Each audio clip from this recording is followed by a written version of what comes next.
Today on the Perception and Action podcast, my interview with Marianne Davies, Senior Coach Developer for UK Coaching. So it's time for a call to action. Hi, this is Rob Gray from Arizona State University. I've been on a now over 25-year journey as a researcher, professor, and high-performance consultant to understand how we acquire and adapt our perceptual motor skills. Welcome to the Perception and Action podcast, where I discuss how psychological research can be applied to improving performance, accelerating skill acquisition, and designing technologies. Now on to the show. All right, today it's my pleasure to be joined by Marianne Davies, who's been on the podcast as a guest for a few times, but it's been long overdue having her on a one-on-one to kind of dive into more details. So thanks for joining me, Marianne. You're welcome. I'm delighted to be here. So to start off with, can you give us a little bit, we were talking just before, you have a very long, atypical, non-linear journey to where you are, but can you give us a little bit about your background? Yeah, sure. I think it's interesting to think about where to start, actually, because I think it probably started as a child, because my father was in the RAF and then he was a civil engineer. So we moved quite a lot. And my mother was a bit of a hippie and very artistic. So I had these really strange influences thrown in. But also, every time we moved, there were two things I think that were really, really relevant when I look back. One of them is that you realize that the social-cultural background and what's sort of taken as true changes. Mm-hmm. And so very, very, by the time I was probably not very old, I recognized that I needed to work out what the rules of engagement were in different places and what the views were. And so I wasn't stuck in one worldview. Mm-hmm. I also realized that sport was a great way to make friends, get accepted. It was your ticket, so that was really good. Uh-huh. And I think the other thing that I realized was that some of those places I really thrived and did well, and then in other ones it would be terrible. I would go from being top of the stream to bottom, not wanting to go to school, not socially engaged. And then I didn't really think about it until years later when I started to think about the environments that we're in. So we'll probably pick that up a little bit later in the podcast. Mm-hmm. Anyway, I ended up, I was passionate about horses, went to work with horses, realized I really didn't like the way in which they were trained. And I felt I just couldn't. I felt so sorry for the horses. Mm-hmm. So I turned to adventure sports, as you do. The logical switch. Yes, this is a good idea.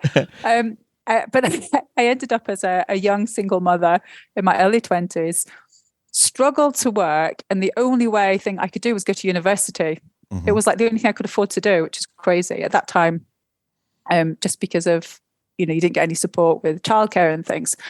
And then I was incredibly lucky because I had a friend that I'd worked with called Sandy Britton. I don't know if you know him, but he was doing his PhD looking at exploring Parkinson's and basically the dopamine levels in the basal ganglia from a dynamical systems perspective. Okay. Tony Oldham was also a PhD in my department.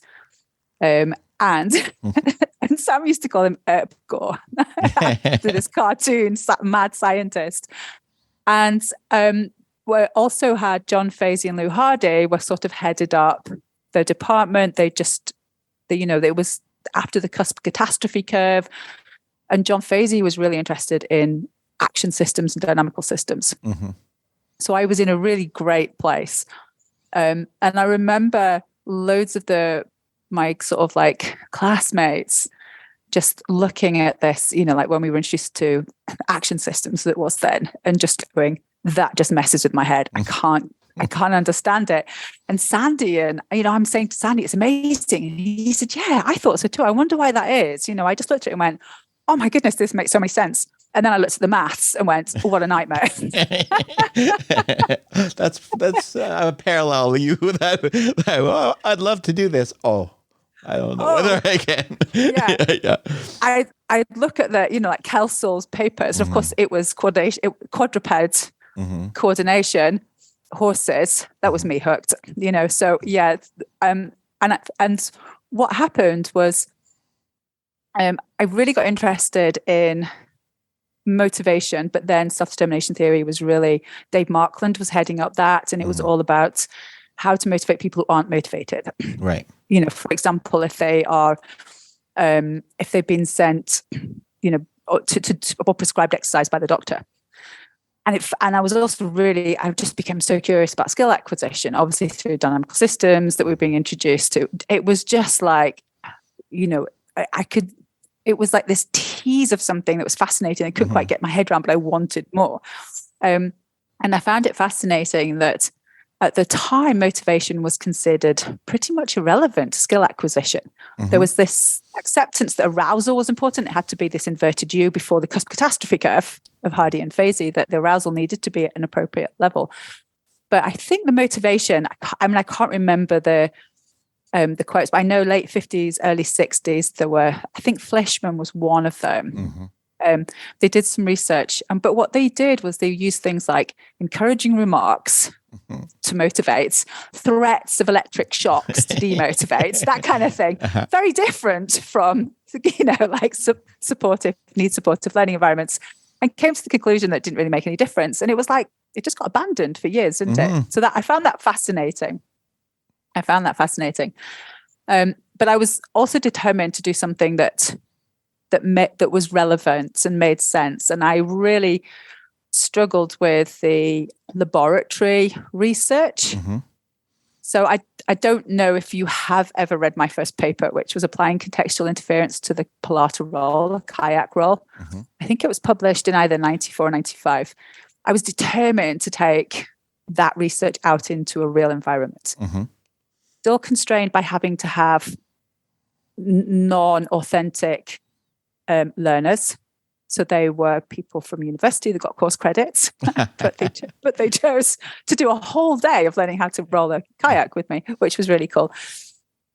And I found that really fascinating. And actually, I look back. So one of the things I did find actually was that they learned quicker with high contextual interference, which I used just by switching. So there was bilateral transfer. There was other things in there, but it was.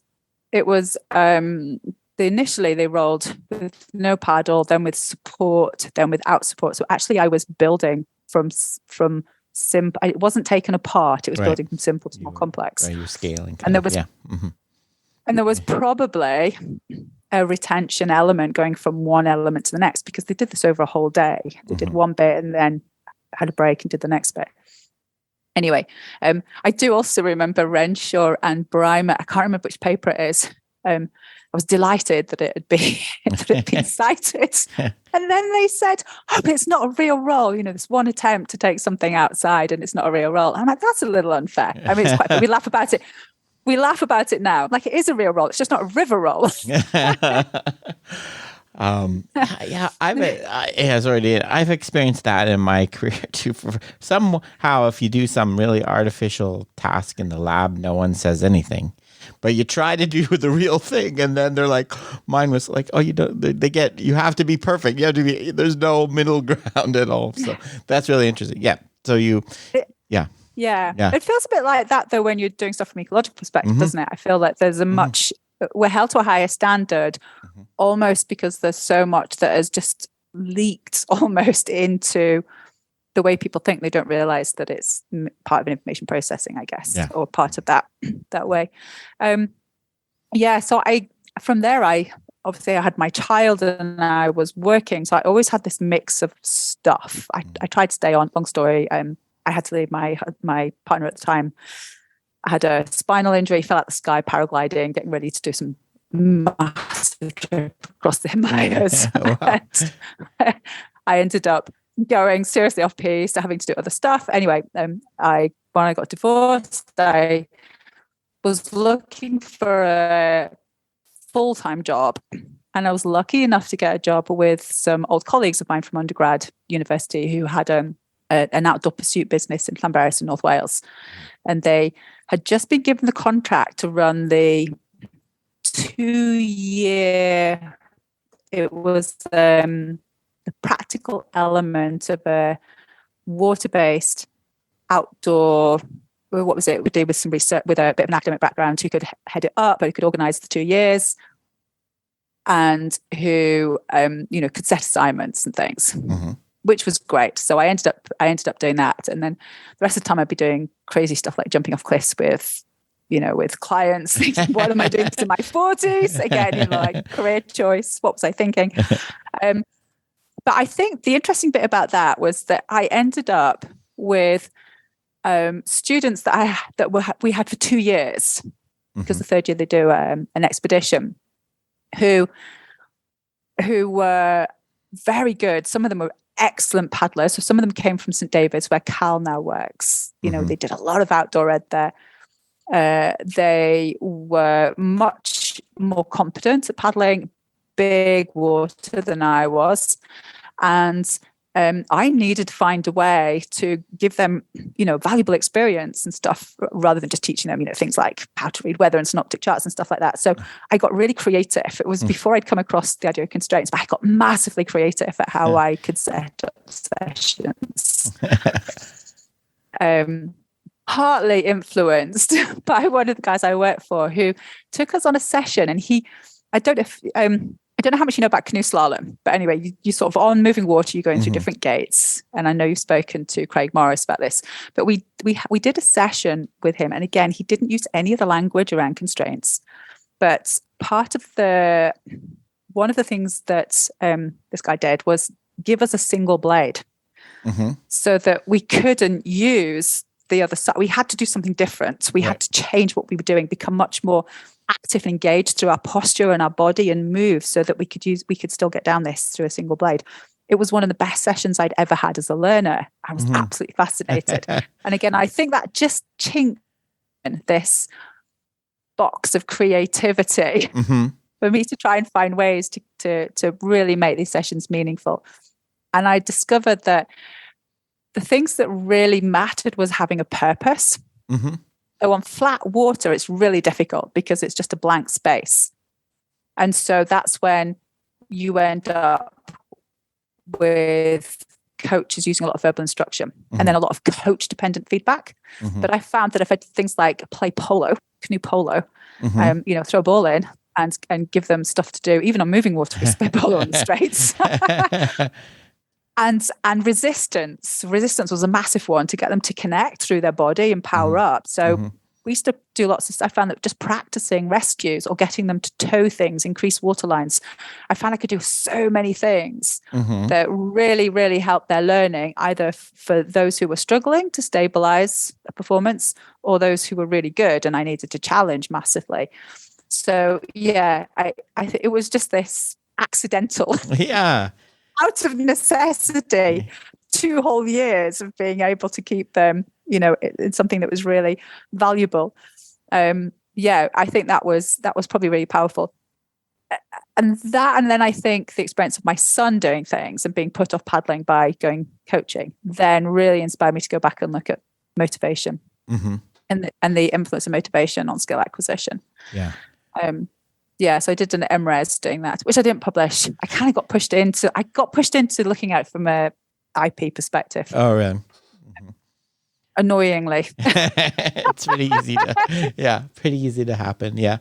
I just assumed Bangor was still ecological or both, and it wasn't. It had gone right the other way. Hence why I was very careful about choosing my PhD supervisors.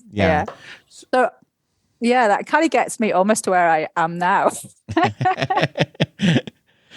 So do you just kind of complete the story? So do you think about motivation kind of, in terms of like intrinsic motivate, like you mentioned, having a purpose and autonomy? Is that how you would kind of frame motivation? I think there's 2 bits of that. So originally when I was looking at it with my coaching, it was that what they were doing had meaning. So instead of pretending that they needed to turn on this great big blank expanse of water, clearly they didn't, it gave them something to turn around and something to turn around for. So there was intention in the movements.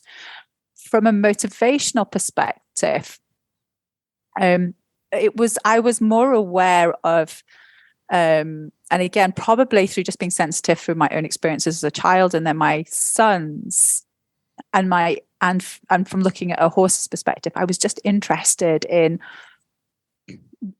what type of environments were motivating or demotivating, why people engaged or didn't engage, what their perspectives were, what was going on for them. And I think in adventure sports, particularly as coaches become very, very aware of, and with horses actually, of the arousal state of those around you. So we can spot really quickly if somebody starts to curl up, as it were, if they're getting scared, because it matters. It can be really dangerous if somebody just freezes or freaks out in a really remote environment, high risk environment. So I think you become really, really aware of subtleties of movement. You can spot eyes in the back of my head kind of thing, like, oh, that person's not quite okay. Yeah. like what's going on? So I just started becoming much more interested in that.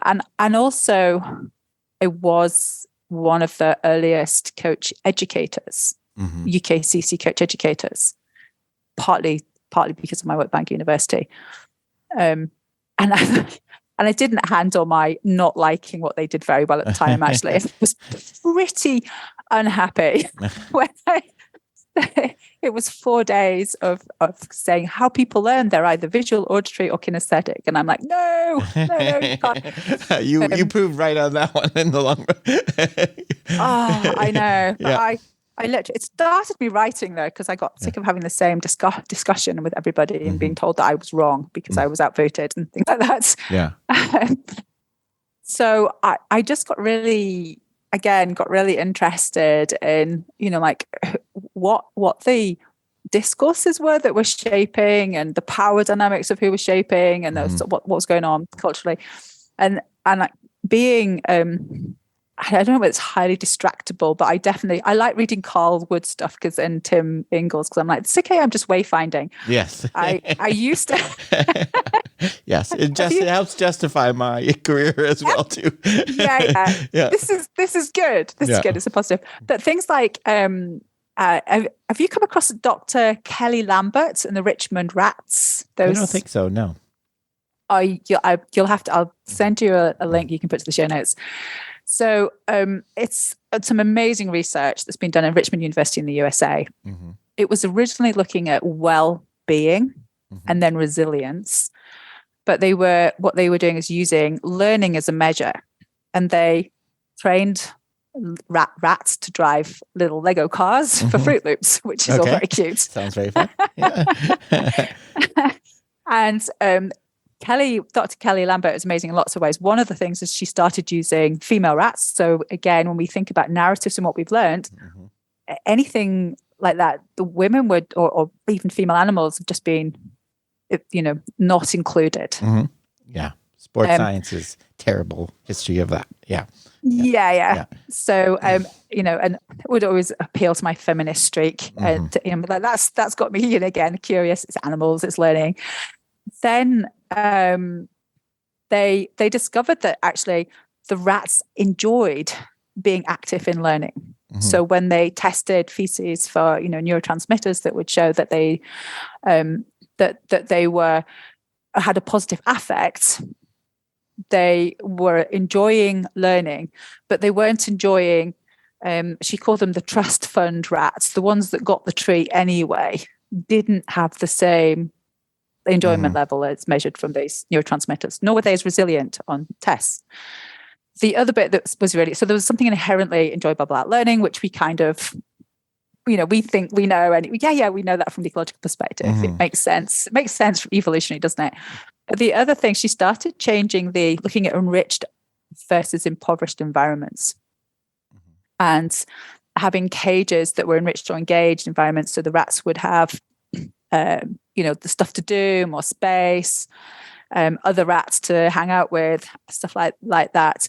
So not only were they more healthy, which again we would assume, but they learnt quicker. They were better learners in those times that they were learning. And again, this is something that is becoming recognized within equestrian sports, but I think probably isn't really picked up as much in others. So I'd kind of go down all these little alleyways of thinking, actually, this is like nested. Our learning is nested within timeframes, sociocultural things, and other stuff that's going on as well. Yeah. No, I think that enjoyment, that point, we lost that along the way, didn't we? I still see a lot of, kids' practices and things, right? A game like the one you described, playing with a ball and by paddling, is what you do at the end to reward them for suffering through the practice where they actually learn, right? That's the view we somehow got to, that you have to suffer through these tedious drills and playing is a game is what is the reward. It's not part of learning. That's the fun. That's what you get rewarded through making it all. So yeah, I think we've lost that along the way. It's not to say everything's going to be super fun in getting better, but a lot of it can be, right? Yeah, definitely. And I was certainly at that time still guilty of thinking, I've got to just somehow show them the things that we're going to do, but then have a game to play to put it into practice. And I think back on that, and I think this is probably quite an important point. I think this is, so I was probably introduced in the early 90s to action systems, dynamical systems, the work of people like Kelsall and Turvey, HKB model, things struggled to, struggled with the maths. Electrification to endpoint is like, oh God, it seems like a really good idea. But I still am on a learning curve in terms of how to apply it, So I think that, again, just sort of like, maybe leaning into what's going on Twitter, I just think it's really important to acknowledge that it's really hard to change. And I would never recommend somebody that I just start paying attention, challenge your thinking, see if there's something else that you can do. Where is it safe for you to practice? It's a long process. I think it's also matters. And maybe this is a good time to have explore a little bit of, coach education and coach development. Yeah. If we think about that as coaching the coaches, then I'm in my head, I'm thinking, how do we ensure they get representative practice that's safe? Can we lean on ideas around education, intention and attention, supporting them to pay attention to different things? I don't know, even is calibration something that you could think about in the way that a coach maybe changes their interaction with an individual athlete to support them? Yeah. No, I think those are great. We don't really think about that. Like a lot of things, we just throw you in there because of oftentimes your playing experience and assume that you can coach and kind of without, and you kind of pick up the experiences on the way. It's really interesting.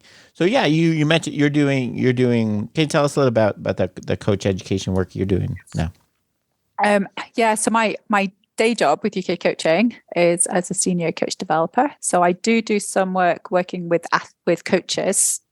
So as a coach developer, but the biggest chunk of my work is actually developing programs to support other coach developers including for tutoring and assessing in coach education as well as coach development. Okay. So so coaching the coaches, how do I support and upskill people so that they can coach coaches? And that's really fascinating. So up until recently, really in the UK, people would just do a level 3 tutor and assessor qualification in education.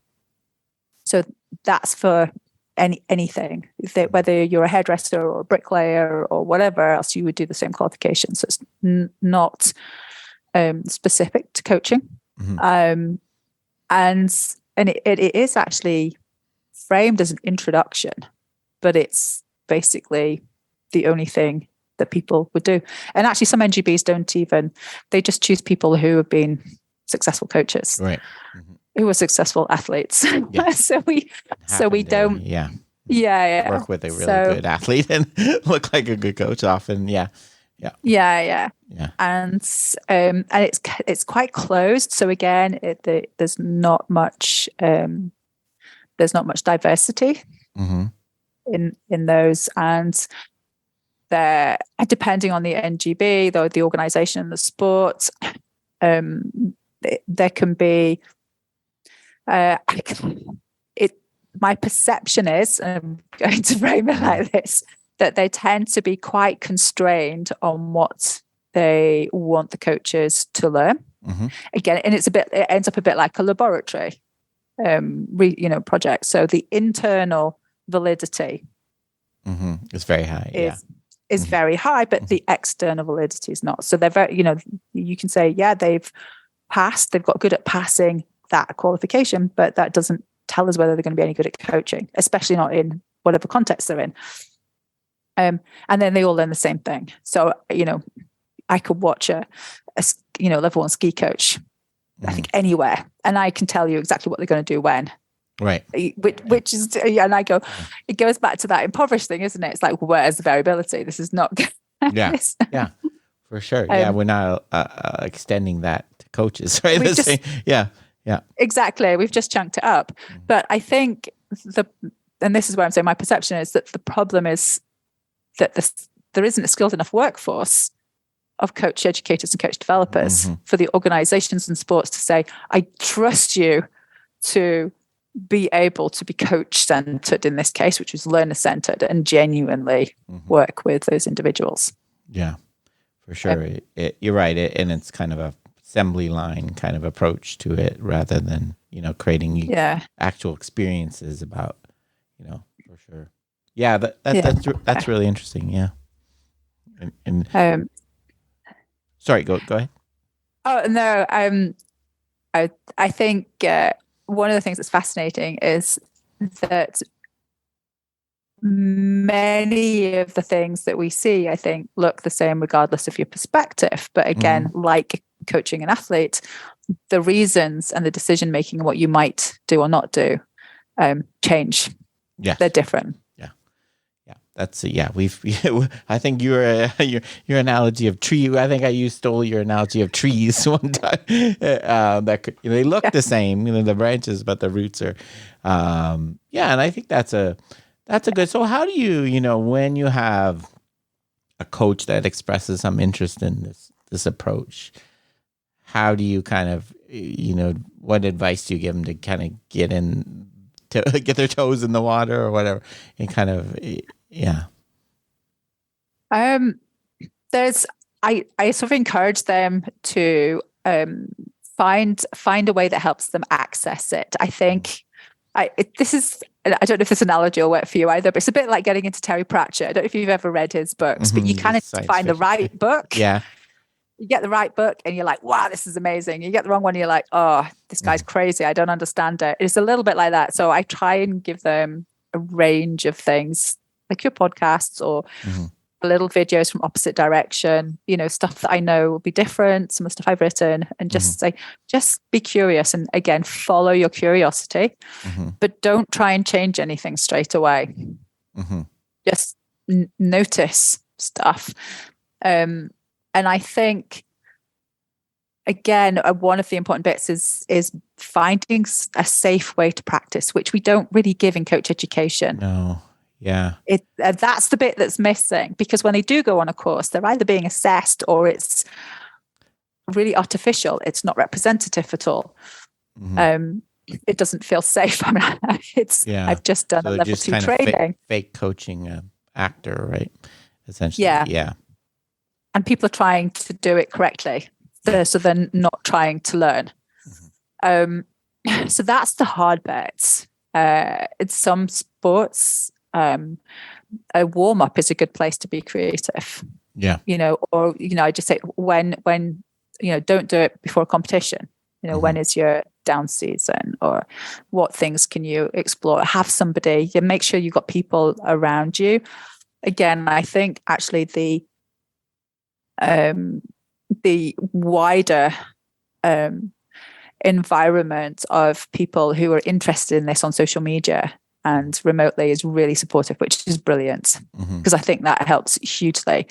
I and actually with the equestrian sports, which is probably where most people contact me now, many people connect to it, and the thing they say to me when they get in touch is that I just always felt I was like this crazy individual. Yeah. I felt really isolated. I have not been happy with some of the things. And equestrianism is very, very old. It's like 4,000 years old. So it has quite a deep trapped well of sociocultural constraints. Yes. That is pretty hard to shake out of. But there's so many people are just like, it's so wonderful to know that I'm not the only person who thinks like this, or that there's a science that supports me, that I can feel more confidence in, following my instincts, my principles. Yeah. No, I've seen that, with people I work with too. There's kind of a confidence issue, like almost like an imposter syndrome too. I have that myself. Like, people have been coaching this baseball or whatever this way for decades, and I'm coming in with this weird activity, and is this really going to help? Is it going to hurt them? People going to think I'm, don't know what I'm talking about. So it is. It's a tough. Doing the same old thing is much easier and safer. You're right. Yeah. So yeah. Especially where, and I think this is probably where the research I did on contextual interference effect was so useful in hindsight, because it got me to pay attention to measuring at further, not just at the end of a training session. And I think that's one of the problems in coach education. To pass a qualification, you have to show an improvement in 40 minutes, 45 minutes, whatever the sport is. Okay.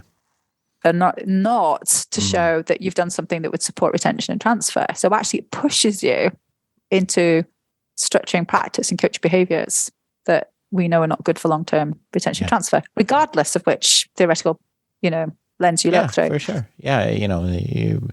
In motor program, I block, like, we're focusing on performing in the short term versus random practice. Yeah. I guess for me, that's a bit that's then that, maybe a problem with, and it depends, is what are you measuring?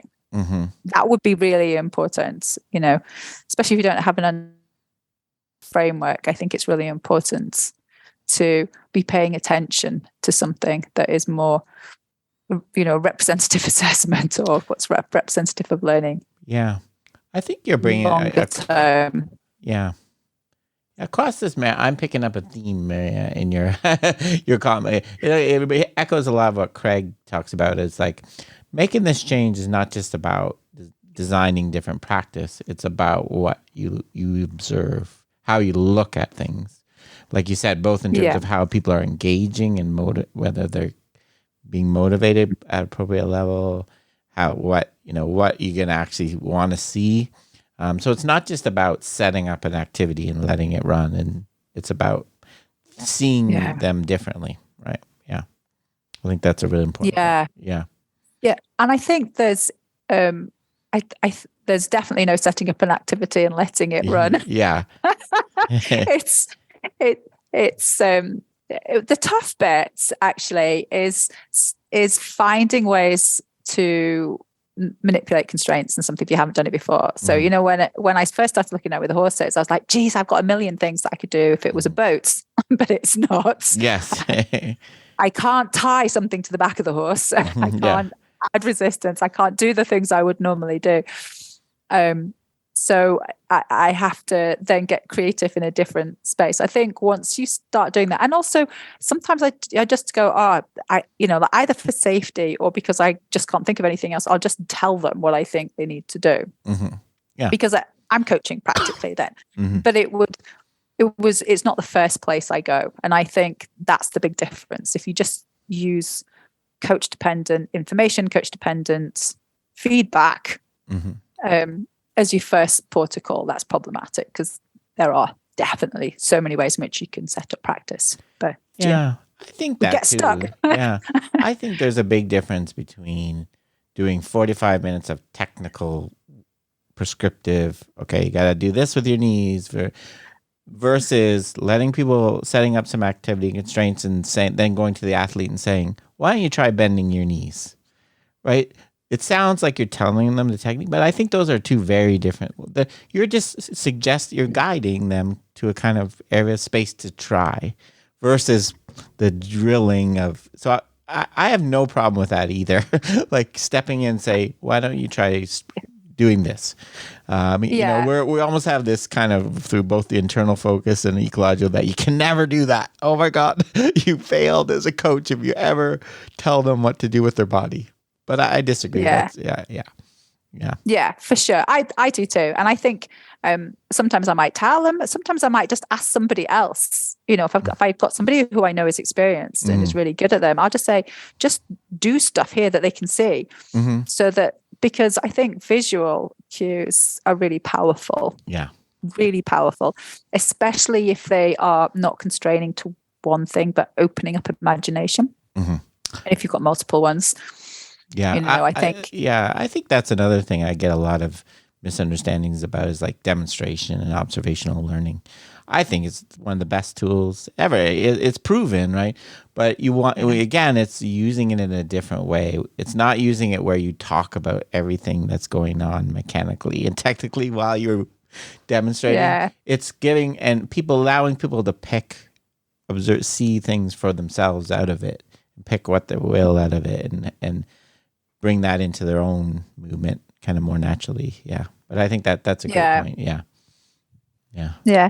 I do. And this, I'm smiling with those prescriptive movements. The two things that I think I find interesting. Is it Franz Bosch, I think, who said, your body's not interested in what your coach tells it to do. Yeah. I think that's so cool. Yeah. And the horse's body's even less interested in what coach for sure. They can't even understand, Yeah. And they just resist. Yeah. And having a conversation with Nick Shackleton-Jones a couple of years ago, again, one of the things that's amazing with my job is I get to just converse and create content and podcasts with the most amazing people. And he was talking about, again, ideas that have just become so embedded in our culture, we don't recognize them there anymore. And one of them, he was talking about things like mental models and short-term memory and things like that. And he was, talking about that actually the research on short-term memory came from how much gibberish, nonsense words, decontextualized from any meaning you could remember. And, and he's like, well, we've evolved over millennia for our brains to go, nah, that's boring. Remember that, And he's like, if it's something meaningful, you meet somebody, you think, wow, they're gorgeous. You don't go, oh no, I'm going to have to do loads of, like spacing and interleaving and so that I don't forget their name. You're right. Of course you don't. Good example. Yeah. And we were like, wow, I wonder if these really decontextualized movements are really prescriptive as just like motor gibberish. So like not going to, like for do sure. remember. I think, I think your examples you were talking about the purpose, like when movement has a purpose and you doing something gives you a tangible outcome that fits with your intention, it's so different than when you're moving because your coach told you to move this way and there's no goal other than moving that way, right? It's just two completely different things, right? I think motor gibberish, I'm going to use that from now. It's like trying to produce a nonsense word, right, with your body. Yeah. And then you wonder why you have to put so much effort into being able to learn it. For sure. Yeah, no, I think that's it. That's a good. So, how do we? So kind of, I think you've talked about some of the key things already for kind of helping support people that want to kind of go on this path. I think it's creating a safe environment, I think, is your one, which is, not.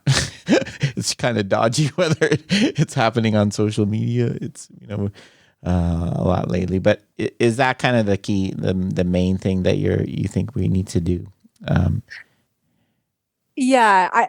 I think so, and I also think it's really important to. I get lots of people contact. I'm trying to say, look, let's not have this conversation publicly. Yeah, like I'm really happy to talk to you. I'm also, and I'm sure I probably said this to you before, Rob, but, I really struggled the first time I did, like a podcast or spoke to someone. I was like, I feel such an imposter. I feel really shy. This is crazy. I shouldn't be here. But then I'm like, but somebody needs to be there. We all need to kind of like create a space for other people and to help support that and to model being vulnerable, making mistakes, doing all of these things. And unfortunately, I still see so few women in this space, which is a shame, because the ones that I think are amazing, like Karen Lambert, Eleanor Gibson, Jane Clark, her paper, Karen Adolph. There's so many amazing women who have really heavily influenced me. In fact, Jane Clark's paper on becoming skillful was a game changer for me. For sure. The one on patterns and that's a great, if you want to kind of get into dynamical systems here without having your head blown off, that's a great start. It's brilliant. And it talks about children learning to walk, but but if you look around, it's just like, this is what I see with someone learning to climb, learning to surf, learning to windsurf, learning to ride a horse. It's all the postural stability, the dynamic balance, all those. And for the first time out, moving away from those laboratory tasks, looking at things like, timing, looking for generalized motor programs, basically. So what's the relative to force and timing of muscle contractions? And I'd be like, that's gibberish, that's motor gibberish. I read her paper and just went, wow, that's what I see. This is what I'm seeing, when I'm coaching, like these phase transitions and transitions. They get these plateaus while they're building strength that they need to be in that, which is why I wrote that ugly curve thing. They need to be in that place, where they are just like failing and trying again, because they're building all of those different capacities, whatever you want to call them.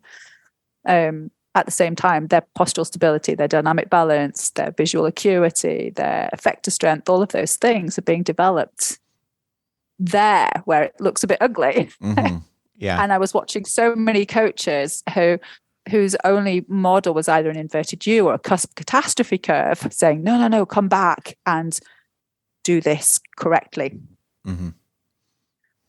Practice this correct version. Don't go where it looks messy. I think I struggle with this a little. I think you're right. I had the same kind of, and I think sharing your journey is so valuable to people, no matter where you are on it, like in understanding. But in this, I'm kind of struggling. This kind of balance you have to keep between challenging people and supporting people is very. Yeah, like I'm sure it happens to you all the time. I will go and watch my kids practice, and they practice tennis, and there's 45 minutes through an hour practice before they actually hit the ball to another person. And I just want to scream, but I don't. How do you you got to get in people's face a little bit, not, you know what I mean? But you don't. That's what's happening on Twitter. I think, some people go a bit further with the challenge than other people would like. And okay. I'd love to hear your thoughts. Yeah. I've thought about this quite a lot. That doesn't mean I have any answers. No. To just flag that up. I think this is where really paying attention to the individuals is quite important. And when I did my MRes, one of the things I came across was, was it Sonali et al. Who did the review on self-paced learning and said, this might be more to do with autonomy support and self-determination than it is just with practice structure, which is really interesting. So that then was quite nice, because when I started, my supervisor said, "You're crazy. What's motivation got to do with skill act?" And then by the time I finished, Wolford's published a paper, and they were like, damn, so they went from thinking I was crazy to being, really upset that I hadn't published first. And I'm like, I'm not publishing it. but at least I'm not crazy. So things like that are, when collaboration and, co-designing and really changes things. It changes the way in which challenge is interacted with, and having safe spaces, not, so when you challenge isn't something I think that can just be prescribed by the coach, and definitely not within an environment that's not perceived as safe for the athlete. And I think, again, it's probably quite crazy. One of the first times when I really paid attention to this was actually training a search dog, because, when my dog couldn't find something like his ball, this was going back quite a long time, because he's a collie, he's got a great nose but rubbish eyes. I'd go and get it for him. And then I realized, so the guys who were training me just like, stop rescuing him from learning. I learned so much from them. Stop rescuing him from learning. I was like, what do you mean rescuing him from learning? It's like, how can he find? He's got to learn to use his nose, like, don't make the search space too big. Again, very similar principles. And, and I realized actually he enjoyed having to work hard to find something he was looking for. You can see his tail going ding, ding, ding, ding, ding, and I'd always just gone and got the, like, oh, stupid dog, I'll go get the ball for him, So, or he's lost his, like now Snoopy loses his stick. I should video him actually one of these days. I just sit back and watch, and just occasionally I might go, because again, now he's got a little bit of, and it's this defining the search space. Occasionally I might call him over and I'll just do a little bit of a hand signal to get him to move back downwind, where he's got a chance of picking up the information. You're guiding. Yep. Just guiding that search space. And I learned an awful lot. I also learned an awful lot about paying attention. I'll tell you this story really quickly, actually, because I told it on a thing recently. The first time I went to a dog training session with the young search dogs, we went up into the hill. So again, very representative as it would be. And got the dogs out and let them loose as we climbed over. This is in the Ogwen Valley. We climbed over the stile to go and walk up to the area we're going to use. And one of the handlers, who's a trainer, said to me, "Watch your dog." And I was like, "He's like, doesn't run off. He doesn't eat sheep. He'll be fine." Kind of thing. Just thinking he wanted me to make sure he wasn't, misbehaving. And I got chatting away to one of the other aspirant handlers, half-heartedly watched my dog, and he came over after about 10 minutes and said, "Are you watching your dog?" I'm like, yeah, sure, he's over there, he's fine. He's like, "What are you noticing?" And I'm like, what do you mean, what am I noticing? And he's like, "How far away will he go? How far does he range from you?" And I'm like, I have no idea. Wasn't paying any attention to that. And he's like, does he move when you move, or is he picking up those cues from the other handlers or from the other dogs, or is he tuning into your movement? Is he moving when you move? No idea. What happens if he picks up a scent? Do you know? Can you read him? I'm like, I have absolutely no idea. And I realized that I just wasn't paying attention to any of the things that would give me that information about the way in which my dog interacts with me, the way in which he's going to when I take him, to train him, because he needs to range and I need to be able to control his direction. I would just call him and then move my body and he would go and put himself back in front of me. And also the dogs had had time to chill out, relax, run around, socialize, do all the dog things they needed to do before they 20 minutes later started their training session. And I think the last bit actually, which is interesting with this, is that they really brought it home that when we were during our training, we might think that's a package, that is a distinct piece of time when they're learning. But as far as the dog's concerned, it's all the same. Right. They're always, every interaction matters. And I took that then, I think, into my coaching as well. Yeah. No, I think that's really important, Marianne. And again, I think that fits well with what we're talking about, kind of observing the search and how they're responding. That's so underrated. That's what really, really good coaches I've been lucky to work with are so good at that. They put it as activity and they see something. Half the time, I don't know what it is, but they step in and they change something about the activity because they saw something about the way the person was responding or reacting. And it's such such an important ability. Which we would call a coachable moment. And then maybe you've got a coach developer moment when you're doing the same thing with the coach. Yeah. But the difficult bit is, I think, much of our coach education encourages a coach to not even look to prescribe something straight away, And it's almost like you've rubbed out all the information that would be really useful to you. Yeah. About the way in which they're going to interact. The funny thing, I see that in a lot of some of the sports will show what you want you to do exactly in terms of where your hand is, your elbow, and then they'll do a drill and they don't even watch, right, to make sure that you're doing, which is kind of like, oh, okay, you just kind of said it, and and you can get that kind of on the other end too. I think some of the ecological, just let it play a small-sided game and just step back and don't do, so it is, but no, I think that's, I think those are really good points. And I think the unique perspective working with animals gives you is very, I can see how that led you to the ecological approach and aligned so well with it. I was lucky. When I was undergrad, my main first person I worked with, Barry Frost, he worked with animals. He got me both into, Gibson, Tau and stuff, but he also, he really drive home the message that there's nothing special about human beings in terms of controlling actions and picking up information and, moving. There's coordination. The animals do just as amazing things, if not more. And they're doing it kind of in the same way. Yep. So, So it really challenges your lens then, doesn't it? And also I think we're getting better now at recognizing that many of the animals we interact with are living in very impoverished environments. Mm-hmm. Even, unfortunately, some of our dogs and cats and things, but definitely horses. Mm-hmm. And that has a big impact then on how they learn because like us, they've evolved to be autonomous, make their own decisions. Mm-hmm.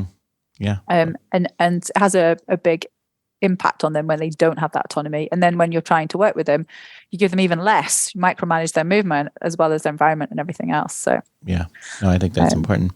We're coming to the end here, and to end, maybe can you tell us a little bit about where people can find more, some whatever you want, coach education work you do? Can you give a little plug for that? Yeah, sure. So we've got two. We've been trying to find a name. It's amazing, Disney name. So we've got one for Coach Education's Thrive, and then Transform is the longer term one. So and that's you can get in. And it wouldn't be overtly ecological, but the principles are definitely in there. Okay. I mean, obviously, this is for anybody in any sport. We're just looking at how we can support where Coach Education is now and lead out to somewhere that we would let go of their destination. That becomes something that's co-created. So, they can find me through UK Coaching. Okay. It's just M Davies at UK Coaching. Or you can find me on Twitter. It's I can't remember what the handle is now. I think it's Marianne D1, it is. I'll put it in there. Yeah. Or at Dynamics Coaching, if you're interested in geeking out around horses and animals. Yes, and you have your own podcast as well, right? I do. Yes, River Tiger. Not very imaginative. It's named after my horse. She's River Tiger. Yeah, it's pretty. At least it's kind of an interesting name. Some of them are mine too, pretty dry. So, but anyway. So, thank you very much for joining me, Marianne. That was really good. You're welcome. Thank you very, very much. It's been great. Okay, that's it for today's episode. Remember, you can contact me at robgray@asu.edu or follow me on Twitter at ShakyWeights. To find out more about the podcast, please check out perceptionaction.com. Finally, to support the podcast and receive bonus materials, including 2 monthly coaches meetups, please head over to patreon.com/perceptionaction. This is Rob Gray from ASU. Cheers for now. And keep them coupled.